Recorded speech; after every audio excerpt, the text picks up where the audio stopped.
প্রিয় ছাত্রছাত্রী বন্ধুরা, লুসি অনলাইন ইউটিউব চ্যানেলের পক্ষ থেকে তোমাদের সকলকে জানাই হার্দিক অভিনন্দন।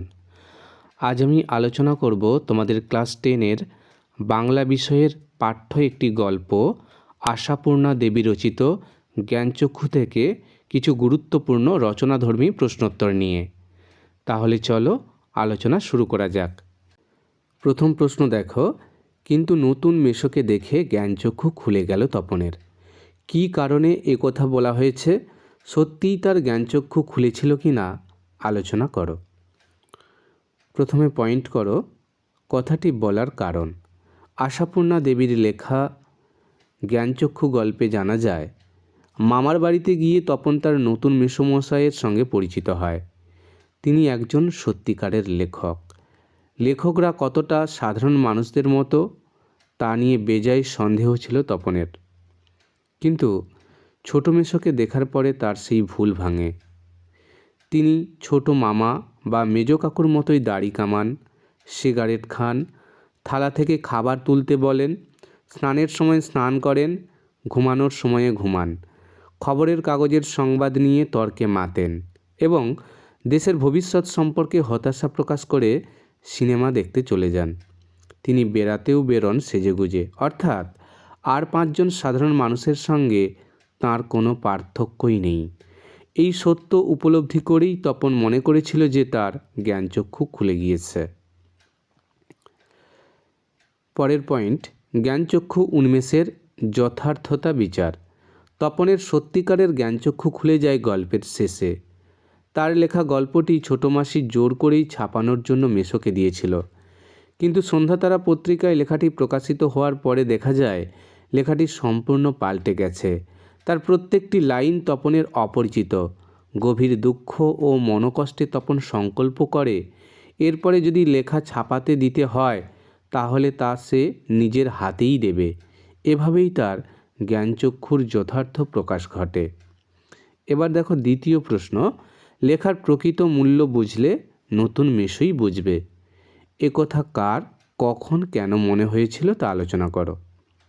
বক্তা, আশাপূর্ণা দেবী রচিত জ্ঞানচক্ষু গল্পে একথা তপনের মনে হয়েছিল। প্রসঙ্গ, তপন এক দুপুরবেলায় বসে একটা গোটা গল্প লিখে ফেলে। আস্ত একটা গল্প লিখে ফেলার পর প্রথমে সে নিজেই ব্যাপারটা বিশ্বাস করতে পারে না, কিন্তু সেই গোটা গল্পটা লিখেছে ভেবে তার গায়ে কাঁটা দিয়ে ওঠে। গল্পটার কথা সে প্রথমে জানায় ছোট মাসিকে, কারণ ছোট মাসি ছিল তার চিরকালের বন্ধু। ছোট মাসি তার লেখাটা নিয়ে সেটা ছোট মেশোকে দেখায়। তপন এতে কিছুটা লজ্জিত হলেও মনে মনে খুশি হয়। আসলে এটাই চেয়েছিল সে। এই সময়েই তপনের মনে প্রশ্নে উল্লিখিত ভাবের প্রকাশ ঘটে। তারপর পয়েন্ট করবে একথা মনে হওয়ার কারণ।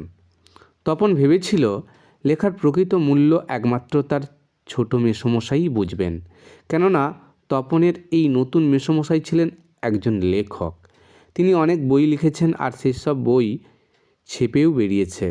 তাই লেখার মূল্য অন্য সকলের থেকে তিনি বেশি করে বুঝবেন বলেই তপনের ধারণা ছিল। একজন লেখকই আর একজন লেখকের লেখার মূল্য বুঝতে পারেন। রত্নের মূল্য জহুরির কাছেই। সাহিত্যবোধহীন একজন মানুষের পক্ষে তার লেখার যথার্থ মূল্য বোঝা সম্ভব নয় বলে তপন মনে করে। তাই ছোট মেশোর হাতে তার লেখাটি যাওয়ায় সে পুলকিত হয়। এবার দেখো পরের প্রশ্ন। লেখার পর যখন পড়ল গায়ে কাঁটা দিয়ে উঠল তপনের। কোন লেখার কথা এখানে বলা হয়েছে? সেই লেখা পড়ে তপনের গায়ে কাঁটা দিয়ে ওঠার কারণ কি? তপন গরমের ছুটিতে মামার বাড়িতে এসে এক নির্জন দুপুরে 3 তলার সিঁড়িতে উঠে গিয়ে একাসনে বসে একটি গল্প লিখে ফেলে। এখানে ওই গল্পটির কথাই বলা হয়েছে। তপনের শিহরণের কারণ, নতুন মেশোকে দেখে তপনের গল্প লেখার উৎসাহ বেড়ে গিয়েছিল। আগে তার ধারণা ছিল লেখকরা তাদের মতো সাধারণ মানুষ নন, অন্য কোনো অলৌকিক জগতের মানুষ। কিন্তু নতুন মেশোকে দেখে তার সেই ধারণা বদলে যায়। লেখক মানে কোনো আকাশ থেকে পড়া জীব নয়, তপনদের মতোই মানুষ। এই ভাবনা থেকেই তার লেখক হতে চাওয়ায় কোনো বাধা থাকে না। উৎসাহ ভরে হোম টাস্কের খাতা নিয়ে 3 তলার সিঁড়িতে উঠে যায়। তারপর একাসনে বসে লিখে ফেলে গোটা একটি গল্প। তপন নিজের সৃষ্টিতে আনন্দিত উত্তেজিত হয়ে ওঠে। সেটি আগাগোড়া পড়ার পর তার শরীরে একটা শিহরণ খেলে যায়। তপন ভাবতেই পারেনি এত সুন্দর একটা গল্প সে নিজেই লিখতে পারবে। নিজস্ব ভাব ও ভাবনার এই প্রকাশ থেকে তার গায়ে তখন কাঁটা দিয়ে ওঠে। তারপরে প্রশ্ন দেখো, সত্যি তপনের জীবনের সবচেয়ে সুখের দিনটি এলো আজ। কোন দিনটির কথা এখানে বলা হয়েছে? দিনটি সম্পর্কে এই উচ্ছ্বাসের কারণ লেখো। উত্তর দেখে নাও। আশাপূর্ণা দেবীর জ্ঞানচক্ষু গল্পের তপন তার নতুন মেশোর মাধ্যমে সন্ধ্যাতারা পত্রিকায় একটি গল্প পাঠিয়েছিল। গল্পটি ছাপার অক্ষরে দেখার আশায় তপন দিন গুনতে থাকে। তারপর একদিন ছোটো মাসি আর মেশো তাদের বাড়িতে বেড়াতে আসেন। মেশোর হাতে সন্ধ্যাতারা দেখে চমকে ওঠে তপন। এখানে মেশোর আসার এই বিশেষ দিনটির কথাই বলা হয়েছে। উচ্ছ্বাসের কারণ, লেখক ছোটো মেশো মশাই তপনের গল্পটিকে সন্ধ্যাতারা পত্রিকায় ছাপিয়ে দেবেন বলে আগেই জানিয়েছিলেন, কিন্তু দীর্ঘ অপেক্ষার পরও আর কোনো খবর না পেয়ে সে এক প্রকার নিশ্চিত হয়েছিল যে গল্পটি আর ছাপা হবে না। তাই সন্ধ্যাতারা পত্রিকা হাতে নিয়ে ছোটো মাসি আর ছোটো মেশোকে আসতে দেখে তার বুকের রক্ত ছলকে ওঠে। স্বপ্নপূরণের আশা আর নিরাশার মাঝে দুলতে থাকে তার মন। জীবনের প্রথম লেখা, সর্বোপরি কাঁচা হাতের লেখা সত্যিই ছাপা হয়েছে কিনা তা নিয়ে তার মনে সংশয় দেখা দেয়। যদি সত্যিই ছাপা হয় তাহলে দিনটা তপনের জীবনের সবচেয়ে সুখের দিন হবে, এতে কোনো সন্দেহ নেই। অনেক দিনের ইচ্ছা হয়তো এবার পূরণ হতে চলেছে। এই ভেবেই কিছু সংশয় থাকলেও তপনের মন উচ্ছ্বসিত হয়ে ওঠে। পরের প্রশ্ন দেখো, তপন যেন কোথায় হারিয়ে যায় এই সব কথার মধ্যে। কোন সব কথার মধ্যে? তপন কেন হারিয়ে যায়? উত্তরটা যেভাবে লিখবে দেখে নাও। জ্ঞানচক্ষু গল্পে সন্ধ্যাতারা পত্রিকায় তপনের লেখা গল্প প্রকাশের পরে বাড়িতে শোরগোল পড়ে যায়। মেশো অবশ্য সুকৌশলে তার দ্বারা কারেকশানের কথা জানিয়ে দেন। ক্রমশ তপনের লেখা অপেক্ষা মেশোর কারেকশানের কথাই সারা বাড়িতে ছড়িয়ে পড়ে। তপনের বাবাও লেখাটি প্রকাশের কৃতিত্ব মেশোকেই দেন। মেজো কাকু বুঝিয়ে দেন মেশো না থাকলে তপনের লেখা প্রকাশিত হতো না। এভাবে সেদিন সারা বাড়িতে তপনের নতুন মেশোর মহত্বের কথাই আলোচিত হয়। তপন এই সব কথার মধ্যেই যেন হারিয়ে যায়। তপনের হারিয়ে যাওয়ার কারণ, এসব কথায় তপনের লেখক প্রতিভার কোনো স্বীকৃতি না থাকায় তপন এইসব কথার মধ্যে হারিয়ে যায়। এমনও কথা তপন শুনেছিল যে মেসোমশাই যদি নিজে গিয়ে না লেখাটি দিতেন তাহলে সন্ধ্যাতারার সম্পাদক তপনের গল্প কোড়ে আঙুল দিয়ে ছুঁয়েই দেখত না। এই সব কথার পরিপ্রেক্ষিতে প্রথম গল্প প্রকাশে যে প্রবল আনন্দ হওয়ার কথা ছিল তপন তা খুঁজে পায় না। পরবর্তী প্রশ্ন দেখো, তপন কৃতার্থ হয়ে বসে বসে দিন গোনে। কী কারণে তপন দিন গুনছিল?